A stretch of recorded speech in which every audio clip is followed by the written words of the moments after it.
Prophecy is based on the fact Jesus actually gave us God's map of the future. He starts in the Lord's Prayer by telling us to pray for the kingdom to come.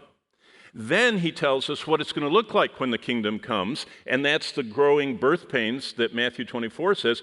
And then Jesus comes back to the second generation church and illustrates that in the book of Revelation. Basically, the second coming of Christ is described, all the white is in the Gospels, all the red is not in the Gospels, and it's almost like a drone view or a satellite view of what earth looks like as Jesus is coming back. When Jesus comes back, deception rules. People are totally deceived. Lawlessness, war, and murder are just the norm. Food scarcity is hitting most people on the planet. Water scarcity is also there. There will be pandemics, as in in one pandemic, a fourth of the earth. Today, that would be 2 billion people. If that pandemic that's coming hit today, 2 billion would die.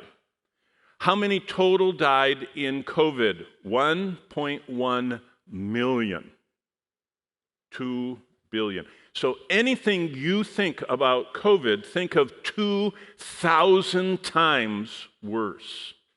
That's one pandemic right here in Revelation 6. So we're talking about, wow. Hatred of God, God's people, both the Jews and the Christians, and persecution is coming. Quakes, seismic, seismos is the Greek word for this giant shaking of the earth. And we keep seeing little quakes here and there. There was even one, just about 4 days ago, that hit New Jersey. It really woke up a lot of people. Global fires. Wasn't that last summer?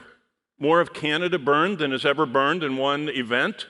But it's not going to just be Canada or Texas. It's going to be all over the world. In fact, the first global fire knocks out 1/3 of all trees. 1/3. You go, oh, well, without those trees, how do you breathe? The trees, the great boreal forests, the northern forests of Canada and Siberia and all the Nordic countries, all of that is the giant kind of like pumping station, getting everything, all the CO2 out and all the oxygen in to our air. Wow. Global fires and smoke and gloom and volcanoes are all coming. Solar flares and near-Earth objects and disasters, ocean death. By chapter 8, the whole ocean dies. A third of it dies, and then when we get to chapter 16, verse 3, the other 2/3 die. That's worse, because 78% of the earth is covered with ocean, and that's the plankton. And the great oxygen exchange that goes on in the ocean stops. And then there are just plain old hurricanes and typhoons that are described, but they're so bad that it says people have heart attacks seeing them come. It's not heart attack. The word right here in Luke 21:25 is apsuko. That's the Greek word. Ap means out of, and suko means your spirit. People expire. It's like their life goes out of them for the fear of what they see coming in the weather. Wow, that's more scary than some people thought the eclipse was.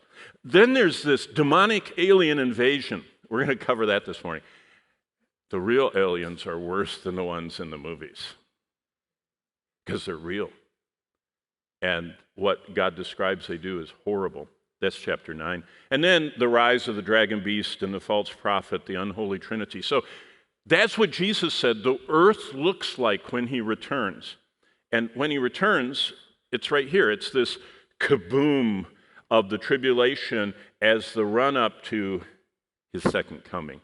So this whole event is what we're looking at.